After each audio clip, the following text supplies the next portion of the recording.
Hello, Xhorse fans. Welcome back to our channel. In today's video, let's talk about how to read and write EEPROM using Multi-Prog.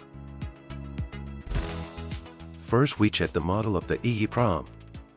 Then open the software. Click Device Serial EEPROM. Enter the model number. Open the details and you can see the device information, important prompt, and adapter information. Now we learn that the chip requires a VH13 adapter. Remove the magnetic shield and check the adapter model. Confirm that it is a VH13 adapter and put the shield back. Place the chip aligned at the bottom. Ensure that the pin 1 is upward. And then lock it.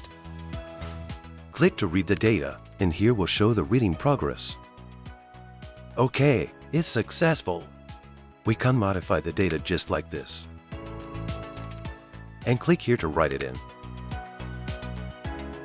When we read the data again, we can see that the data has been modified successfully.